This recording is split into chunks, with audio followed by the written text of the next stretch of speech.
Našu aplikáciu Slovenská banská železná cesta môžeme spustiť priamo z prehľadávača Google, a to tak, že do vyhľadávacieho okna napíšeme Banícke združenie sk.3D Slovakia. Odoslaním hesla sa nám otvára aplikácia, kde hlavnú časť okna zaberá známe Googleové okno, v ktorom vidíme štandardnú mapu, ktorú môžeme ovládať známymi ovládacími prvkami. Môžeme ju posúvať, približovať a vzdiaľovať. V pravom hornom rohu vidíme prepínač, pomocou ktorého sa môžeme prepnúť na satelitnú snímku a zase späť do mapy.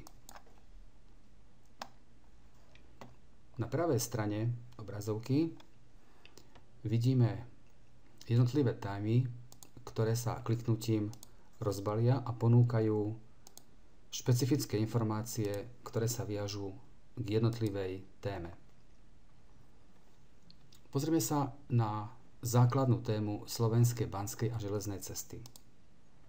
Zaškrtnutím položky Banícke spolky a cechy sa nám v mape zobrazia miesta, kde majú slovenské banícke spolky a cechy svoje miesto pôsobenia. Kliknutím na ktorúkoľvek ikonku sa dozvedáme o tom, že napríklad v Španej doline je lokalizované banícke bratstvo Heregrund. Vidíme tu adresu, telefónne číslo, meno predsedu a jeho kontakty. Kliknutím na nadpis sa nám v samostatnom okne otvára web stránka Baníckeho bratstva Heregrund v Španej doline.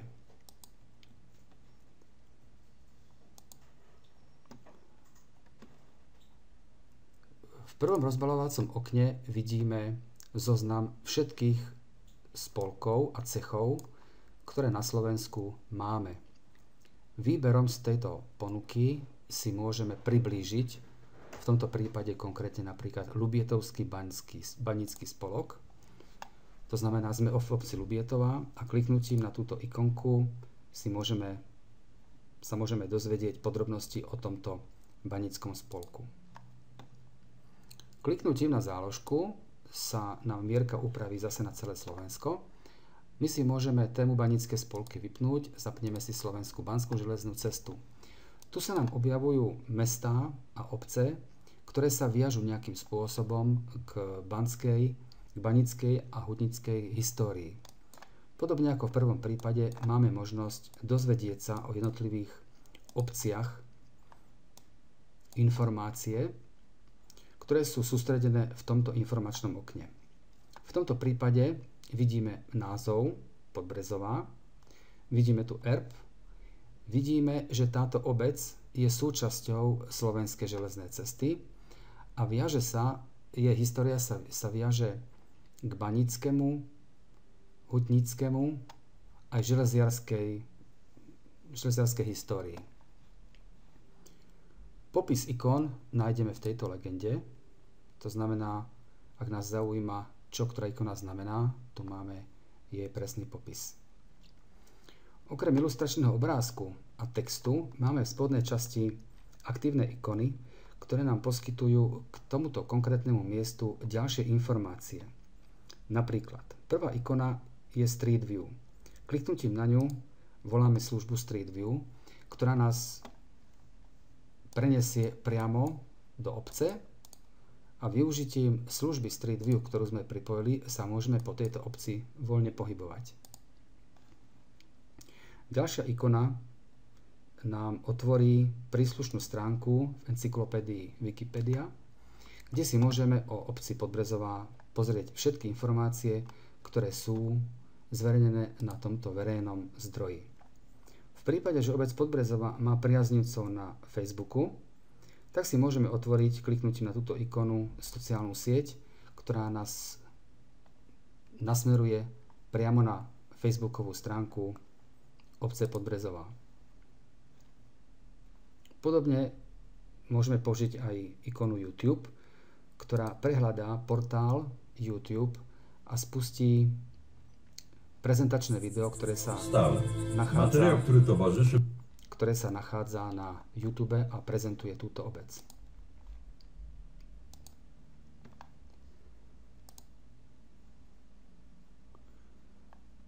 Pokiaľ by sme sa chceli pozrieť podrobnejšie niektoré lokality, napríklad Španiu dolinu, vypneme všetky témy, zapneme Španiu dolinu, mapa sa nám automaticky zacieli na túto obec a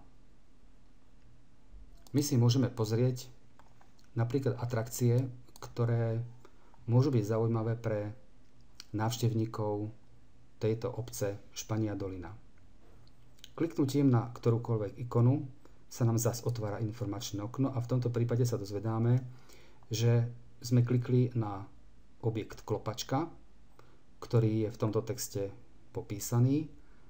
Má tu k dispozícii ikonu, ktorá nás prenesie do Španie doliny a môžeme si interaktívne pozrieť okolie, kde dominuje práve objekt klopačky. Podobne môžeme použiť Facebookovú stránku. Ďalšou témou, ktorá sa viaže k Španej doline, sú banské diela. Kliknutím na jednotlivé ikony, ktoré sa teraz zobrazujú žltou farbou, sa môžeme dozvedieť o jednotlivých šachtách alebo štôlniach, ktoré sa v blízkosti nachádzajú. Ďalšou tému, ktorú ukážeme v Španej doline, je Banský naučný chodník. Je to trasa, ktorá obsahuje niekoľko zastavení a je fyzicky v teréne popísaná. Napríklad toto zastavenie je denná cisárska štôlňa, ktorá je popísaná podobným spôsobom, ako sme videli v predchádzajúcich prípadoch. Veľmi zaujímavá ukážka je napríklad na šachte Ludovika, kde okrem virtuálnej prehliadky na spôsob Street View, ktorá sa nám zobrazí a môžeme si pozrieť celé okolie. Tu vidíme navigačné šipky, ktoré nás môžu preniesť na ďalšie miesta, kde sa nachádzajú v blízkosti virtuálne prehliadky. Okrem toho máme tu k dispozícii aj obrazový materiál, ktorý je pripojený z YouTube a môže takýmto spôsobom odprezentovať animáciu starého technického unikátu.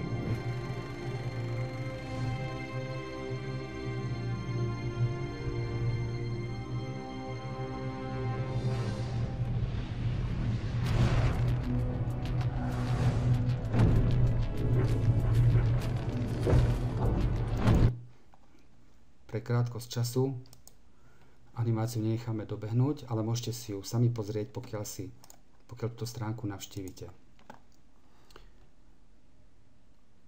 V prípade, že si chce užívateľ pozrieť tieto priestory aj v 3D, má možnosť použiť režim Earth. To znamená, že môžeme sa podívať na tento geografický priestor s využitím trojrozmerného zobrazenia na báze Google Earth. V tomto prípade si môžeme pozrieť aj trojrozmerné budovy, ktoré boli v tejto lokalite vytvorené a môžeme si skutočne pozrieť virtuálnu realitu centra obce Špania dolina. Podobným spôsobom je spracovaná aj ďalšia téma, ktorú sme zacielili na obec Hnilčík. Taktiež obec s bohatou históriou zameranou na baníctvo a na hutníctvo. Ako vidíme, v starej časti tejto obce máme tiež vybudované trojrozmerné modely starých baníckych domčekov.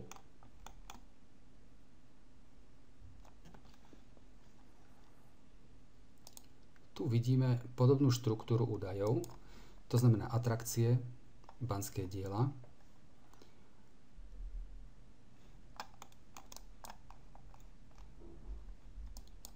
ktoré si môžeme vybrať tiež z tejto rozbaľovacej ponuky.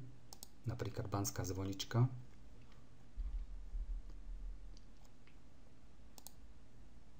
Alebo filiálny kostolík.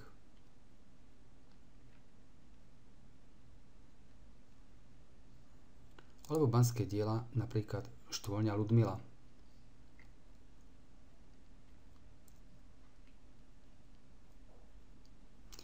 Ďalšou témou je Banský naučný chodník, ktorý, ako vidíte,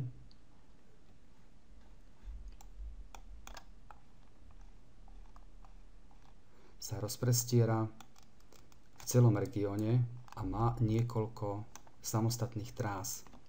Tie trasy sú popísané v poslednom rozbalacom okne a kliknutím, respektíve výberom ktorejkoľvek z nej sa mapa zacielí práve na tú trasu, ktorú sme si vybrali. V tomto prípade to bola trasa A, v tomto prípade je to trasa B, alebo ktorákoľvek ďalšia. Prepnutím sa z režimu Earth do satelitnej snímky alebo do mapy sa vrátime späť na klasickú Googlovú mapu. A témy môžeme vypnúť. Stránku doplňujú ďalšie záložky, a síce partnery stránky, ktorými sú Združenie baníckych spolkov a cechov na Slovensku, Slovenská železná cesta. Ďalej máme tu k dispozícii Google Earth témy, ktoré majú význam v prípade, že používame toto trojrozmerné zobrazenie. A síce môžeme tu zobraziť cesty, kilometrovú sieť alebo mierku.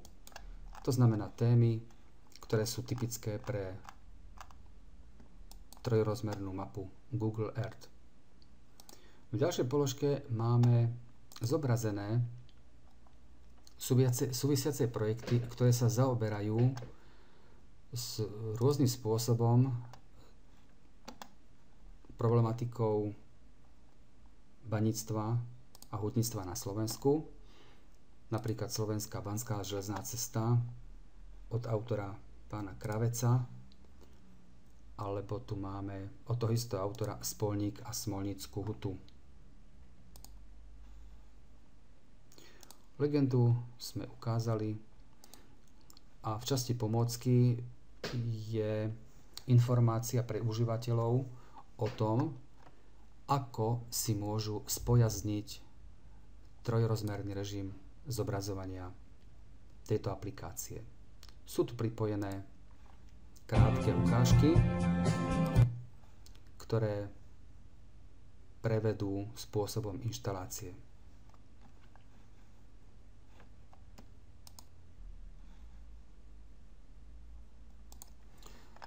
Vzhľadom na to, že predpokladáme, že táto aplikácia sa bude používať aj mimo územia Slovenska, alebo nielen slovenskými návštevníkmi, sme pripravili aj anglickú verziu, anglickú mutáciu tejto aplikácie, kde vidíme na pravej strane už anglické názvy a taktiež popisy jednotlivých obcí sú v anglickom jazyku.